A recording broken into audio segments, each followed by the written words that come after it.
శ్రీ గురుభ్యో నమః. శ్రీమాత్రే నమః.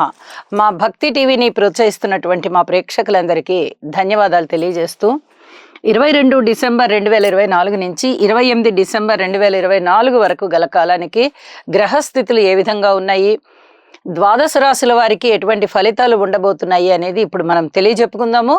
ముందుగా గ్రహస్థితులు. వృషభంలో గురువుగారు, కర్కాటకంలో కుజుడు, సింహంలో చంద్రుడు, కన్యలో కేతువు, వృశ్చికంలో బుధుడు, ధనస్సులో రవి, మకరంలో శుక్రుడు, కుంభరాశిలో శనిగారు, అలాగే మీన రాశిలో రాహువు సంచరిస్తూ ఉండగా వారాంతంలోకి వెళ్ళేటప్పటికీ చంద్రుని యొక్క స్థితి నీచలోకి వచ్చి ఉన్నది. అలాగే శుక్రుని యొక్క స్థితి శనిగారితో కలిసి కుంభరాశిలో ఉన్నది. ఈ రెండు గ్రహాల యొక్క మార్పు జరిగి ఉన్నది. అయితే గ్రహ సమ్మేళనాల యొక్క ఫలితాలు ఏ విధంగా ఉన్నాయి అంటే, శని శుక్రుల కలయిక జరుగుతుంది. వివాహాది శుభకార్యాల విషయంలో కాస్త ఆలస్యం అవడం కానీ, ఈ ఇల్లీగల్ కాంటాక్ట్స్ విషయంలో కొంచెం ఇబ్బందులు ఉండడం కానీ, భార్యాభర్తల మధ్య అన్యోన్యత తగ్గే విధంగా ఉండడం కానీ ఉంటుంది. ఇది ఏ ఏ రాసుల వారికి ఉంటుంది అనేది మనము రాసుల ఫలితాలు చెప్పుకునేటప్పుడు తెలియజెప్పుకుందాము. అయితే చాలా వరకు దీనికి శని శుక్ర కుజుల యొక్క పరిహారాలు చదువుకోవడం అనేది, ఆ గ్రహ స్తోత్రాలు చదువుకోవడం అనేది చాలా చాలా మంచిది అని చెప్పి తెలియజేస్తూ ఉన్నాను. అయితే ఈ గ్రహస్థితి వారాంతంలో ఉన్నది. ఇక చంద్ర బుధుల యొక్క స్థితి, చంద్రుడు నీచలో ఉంటూ బుధునితో కలిసి ఉన్న కారణం చేత కొంచెం కుటుంబంలో ఈ సంబంధ బాంధవ్యాలు, అన్నా చెల్లెళ్ళు, అక్క తమ్ముళ్ళు, తండ్రి కొడుకులు, ఇలా ఈ కుటుంబంలోనే ఉండేటటువంటి సంబంధ బాంధవ్యాలు ఏవైతే ఉన్నాయో వాటి విషయంలో కొంచెం జాగ్రత్తగా ఉండాలి. అంత అనుకూల పరిస్థితులు అయితే ఉండబోవడం లేదు. దృష్టుల విషయానికి వస్తే శనిగారి యొక్క తృతీయ దృష్టి మేషరాశి మీద పడుతుంది. అది శనిగారికి నీచ రాశి అవ్వడం వల్ల కొద్దిగా అనారోగ్య సమస్యలు ఉండడానికి అవకాశం ఉంది. ఇక శనిగారి దృష్టి చంద్రుని మీదికి ప్రసరిస్తూ ఉన్న కారణం చేత కొంచెం మానసిక ఒత్తిడి ఎక్కువగా ఉండేటటువంటి అవకాశం ఉంది. అలాగే శనిగారి 10వ దృష్టి బుధుని మీద ప్రసరిస్తూ ఉండడం వల్ల చర్మానికి సంబంధించినటువంటి ఏదైనా వ్యాధులు బాధలు ఉండడానికి అవకాశం ఉంటూ ఉన్నది. ఇది ఇక్కడ కొంచెం ఔషధ సేవ అవసరం అని చెప్పి చెప్తూ ఉన్నాను. అలాగే కుజుని యొక్క 7వ దృష్టి శుక్రాచార్యుల వారి మీద ఉంది. ఇది కూడా ఇల్లీగల్ కాంటాక్ట్స్ని కొంచెం సూచిస్తూ ఉంటుంది. చాలా వరకు ఇబ్బంది పెట్టేటటువంటి గ్రహస్థితిగా చెప్పచ్చు. ఇక అలాగే గురువు గారి యొక్క 5వ దృష్టి కేతువు మీద ఉంది. ఆధ్యాత్మిక ప్రయాణం చాలా చాలా బాగుంటుంది. అలాగే గురువు గారి దృష్టి బుధుని మీద ఉన్న కారణం చేత చాలా మంచి తెలివితేటలు బాగా ఉపయోగపడుతూ ఉంటాయి, అక్కరకు వస్తూ ఉంటాయి, సమయానికి మంచి ఆలోచనలు వస్తూ ఉంటాయి.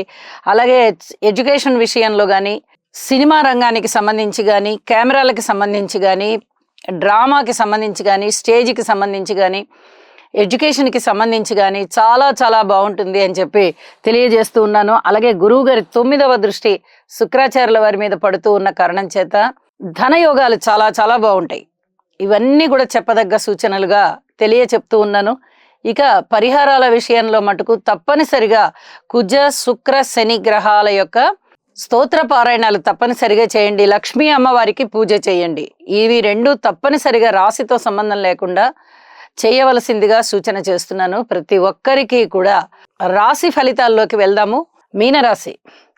మీనరాశి వారికి గత కొద్ది కాలంగా అననుకూల పరిస్థితులే ఉన్నాయి అని చెప్పి తెలియజేస్తూ ఉన్నాను. ఈ వారం కూడా అననుకూల పరిస్థితులే కొనసాగుతూ ఉన్నాయి. లాభాల విషయంలో కొద్దిగా లాభాలు వస్తాయి. అంటే మనిషికి పూర్తిగా నిరాశాజనకంగా ఉంటే ఆ మనిషి ఎలా బ్రతుకుతారు? కుంగిపోతారు. ఇక్కడ కుంగిపోనివ్వకుండా 6వ స్థానంలో చంద్రుడు బాగున్నారు, 10వ స్థానంలో రవి గారు బాగున్నారు, ఏకాదశంలో శుక్రుడు బాగున్నారు. అంటే ఉద్యోగ రీత్యా బాగుంది, లాభాల రీత్యా బాగుంది, వస్త్రాలు కానీ, వస్తువులు కానీ, ధనము కానీ, వీటన్నిటి రీత్యా. అలాగే విజయ అవకాశాల రీత్యా బాగుంది, ఉద్యోగ రీత్యా బాగుంది. అంటే ఒక విధంగా కొంచెం బతికిస్తున్నారు, ఒక విధంగా పూర్తిగా నిరాశలో ముంచేస్తున్నారు. అంటే ఈ మైనస్ని చూసి బాధపడాలా, ఈ ప్లస్ని చూసి ఆనందపడాలా, మనకే అర్థం కాని పరిస్థితి ఉంటుంది. అట్లా నలుపుతున్నాయి అన్నమాట గ్రహాలు. రాశిలో ఉన్నటువంటి రాహువు ఇచ్చే ఫలితము పూర్తిగా కాలి కింద వేసి ఏదైనా ఒక నల్లినో ఏదైనా నలిపినట్టుగా అయిపోతుంది అన్నమాట.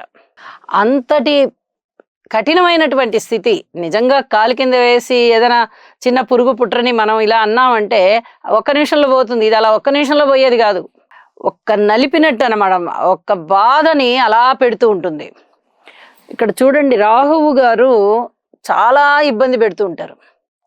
మానసిక వేదనని ఇస్తూ ఉంటారు, భ్రాంతిని కలగజేస్తూ ఉంటారు. అన్నీ బాగున్నా కూడా బాలేదన్నట్టు క్రియేట్ అవుతుంది. నిజంగా బాలేకపోయినా కూడా ఏమోలే వాళ్ళు అలా ప్రవర్తిస్తున్నారు, వాళ్ళకి అది మంచే, మనం కూడా ఆ మంచే తీసుకుందాం అనుకుంటారనమాట.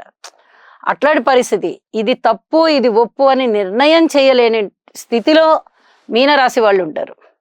అలాగే సంబంధ బాంధవ్యాలు, ముఖ్యంగా భార్యాభర్తల మధ్య అనుకూలతను దెబ్బతీస్తారు, ప్రజా సంబంధాలను దెబ్బతీస్తారు, వ్యాపారాన్ని ముందుకు సాగనివ్వరు, పబ్లిక్ రిలేషన్స్ని వీళ్ళంతటా వీళ్ళే చెడగొట్టుకునే విధంగా ఉంటారు. ఏదైనా నష్టాలు వచ్చేటటువంటి వ్యాపారంలో వెళ్ళి పెట్టుబడులు పెడదాం అనుకుంటారు, నిర్ణయం చేసుకుంటారు ముందర. అది అమలు అవుతుందా అవదా తర్వాత సంగతి, ముందర వీరి నిర్ణయం అలా ఉంటుంది. ఇలాంటి ఇబ్బందికరమైనటువంటి పరిస్థితుల మధ్య మీనరాశి ఉంది. కాబట్టి జాగ్రత్తగా ఉండండి, అధిక జాగ్రత్తలు తీసుకోండి. ఏ విషయమైనా ఆచితూచి వ్యవహరించుకుంటూ వెళ్ళండి. ఇది చాలా చాలా చెప్పదగ్గ సూచన. గృహంలో ఐకమత్యం తగ్గుతోంది.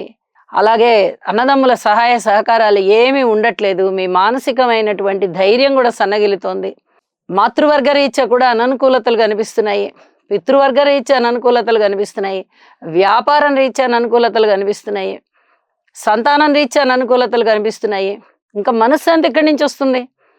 ఏదో కాస్త డబ్బు వస్తుంది, ఏదో ఉద్యోగంలో రోజు వెళ్ళి చేసుకునే ఉద్యోగం కాస్తలో కాస్త సంతృప్తిగా ఉంది. ఈ మాత్రం మీకు ఆశాజనకంగా ఉండడం అనేది అది కూడా ఒక మంచి లక్షణమే అని చెప్పచ్చు. అన్ని నవగ్రహాలకి స్తోత్రాలు పారాయణ చేయండి, నవధాన్యాలు దానం చెయ్యండి. ఎట్టి పరిస్థితుల్లోనూ వ్యసనాల జోలికి వెళ్ళవద్దు. వ్యసనాల పాలు చేసేస్తారు వ్యయంలో ఉన్నటువంటి శనిగారు. ఇది చాలా చెప్పదగ్గ సూచన. అలాగే మీ ఇంటి ఇలవేల్పుని పూజించండి. అనేక రకాలుగా మనశ్శాంతి పొందడానికి ప్రయత్నం చేయండి. ఏ డివిజన్ వారైనా, కార్మికులు, కర్షకులు, నేత పనివారు, చేతివృత్తుల వారు, విద్యార్థులు, స్త్రీలు, రాజకీయ నాయకులు, భార్యాభర్తలు, మీరు ఏ దానికి సంబంధించిన వారైనా ఓర్పు ఓర్పు ఓర్పు ఇదొక్కటే తెలియచెప్పే ముఖ్యమైనటువంటి పరిహారం. చెప్పినటువంటి పరిహారాలు చేసుకొని మానసికమైన శాంతిని పొందండి. సర్వే జనా సుఖినో భవంతు. శుక్రగ్రహం యొక్క అనుకూలత కొరకు హిమకుంద మృణాళాభం దైత్యానాం పరమం గురుం సర్వశాస్త్ర ప్రవక్తారం భాగం ప్రణమామ్యహం.